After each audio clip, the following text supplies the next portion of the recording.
How do you go to a play party with a partner? What do you need to consider before you go and while you're at the event, maybe even after?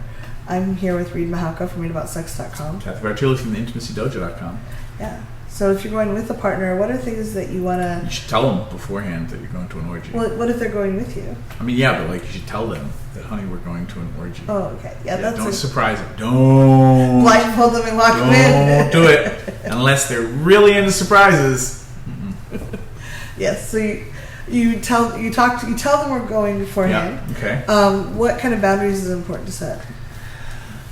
I don't know. Depends on the people, I guess, right? Like everyone's going to have, the lesson is that everyone's going to have different needs, different wants, different desires. Yeah. Some people have, get excited by taking risks. Some people risks totally kills their boners. And different people have different boundaries. So I've had couples come, they're allowed to play with anybody they want, but they can't kiss each other.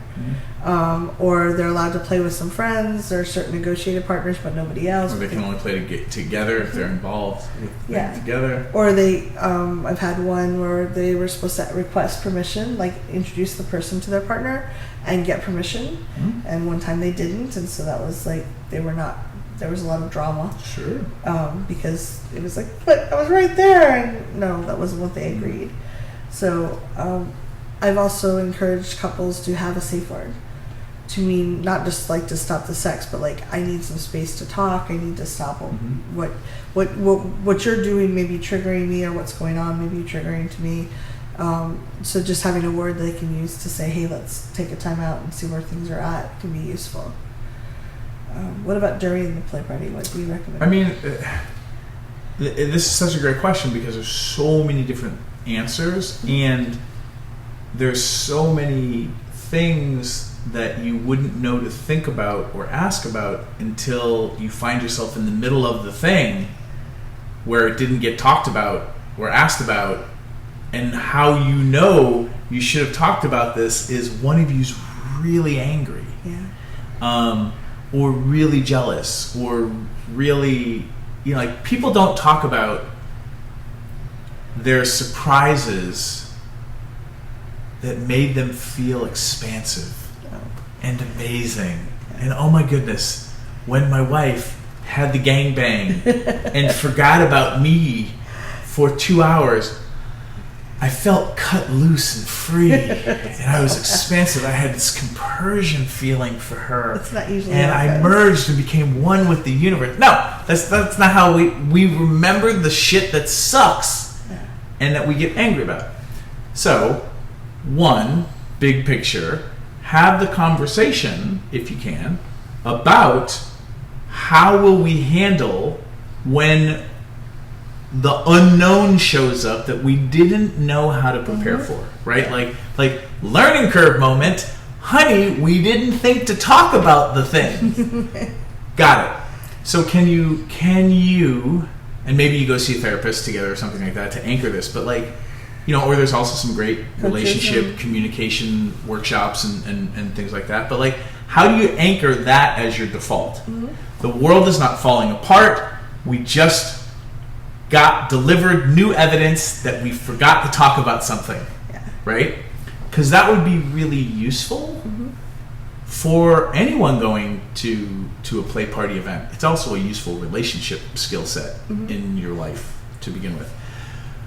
Working from there, or working around it, right? Because like building out from the unknown. The way that I talk about it in some of my workshops is, what do you need to feel physically safe, like around health? What do you need to feel emotionally safe around, if you have trauma or triggers, or you're somebody who wrestles with jealousy, or you feel like your relationship's on the rocks because you've been monogamous for so long. So you're going to try to explore play parties, but the relationship's already on the rocks, and now we're going to try non-monogamy, like emotionally safe. And then there's the other piece that I would talk about, which is kind of like what do you need to feel heart safe, or like woo-woo safe, like your spirit, your soul, the bigger esoteric picture. being able to have a conversation with your partner or your friend if you're going together to a play party, like about those three things. If you can't have a conversation about those things, that's a really good indication that maybe it's too soon to go to a play party. Yeah, definitely.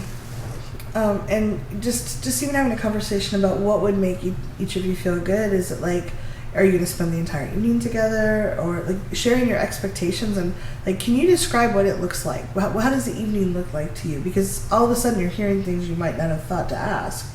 It's like, oh, we spend the entire evening going from, maybe playing, but we're playing together. Or once an hour you check in with me and make sure that I'm feeling okay. Like, or you tell me if you're going to leave without me. Like, different people have different needs.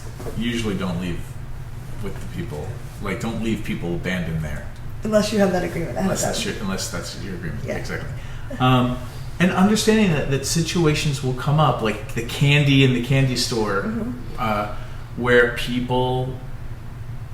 I think it's human nature to have stuff happen where people just lose their minds. Yeah. I'm not condoning it, but it is a human thing for us to get so fixated on something, especially in something that's very new. We can think it's cute when our kids do it, but however, around sex and around play parties, we can get very upset when our partners do it. It's not to condone bad behavior. It's that you are exploring things that some people have been very repressed on. Yeah. And you won't think about everything in advance, it's right? Kind of like you're climbing the Himalayas. Like, you have to. It's more likely there's going to be slips and falls, than if you're walking in the park. Yeah. What you have said before, which I think is great advice, other people who've gone to play parties have said this is good advice, is if you're going to your first play party with your partner, a really great rule for the first play party or the first couple is that you're going to go and you're going to watch. And if you're going to play at all, it is only going to be with each other. And to understand that you will be tempted to change that rule. Do not change it at your first play party. Change it, adjust it for the next play party. And if your partner isn't on the same page, when you suggest it, like, hey, honey, I think the next time we should play with other people. That look there. That means it's too soon to change the rule. Yeah. Don't change it yet. Be like, okay, let's go to the next play party. And again, just watch. Just play with each other if that's all we're going to do. Because ultimately, if you want to be playing with other people, this isn't going to be the case every time.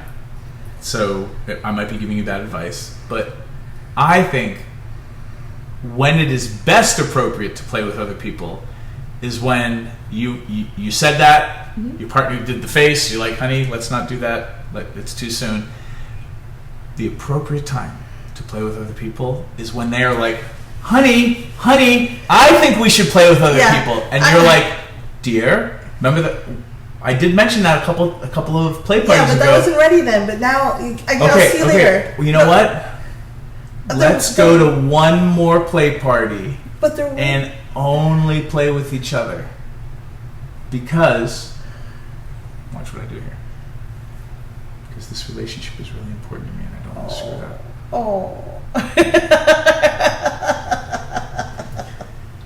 Because here's the deal. You're going to think that the world is ending. Yeah. Because you're not getting the thing that you hope to have. And that's a weird scarcity thing, but it's not just the thing that hope to have, it's you didn't realize chocolate-covered, cream-filled eclairs even existed. And now they're right there. And people lose their minds. This is what I'm talking about. Yeah. So it's like slowing it down until you're both on the same page. And again, there are times when you can push the envelope, but when in doubt, and when you don't have a coach or a therapist helping you, don't push the envelope. I just think you'll get better results if you are if you slow it down. Yeah, take it slower rather than pushing And I'll leave it at that. Yeah. And that's a very complex oversimplification of advice, but I think the It's really core of good it is advice. useful. Yeah. It's the dynamic that's hard to remember Mm-hmm. when you're the one who wants to eclair. Yeah. So there. It's well, yeah, when all of a sudden the other person wants to declare, it's like, oh.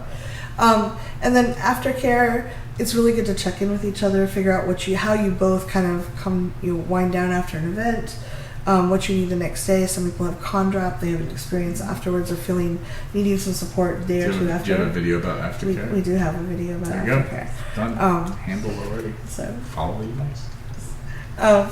so just check in with each other and make sure things are good. Thanks very much. Good job.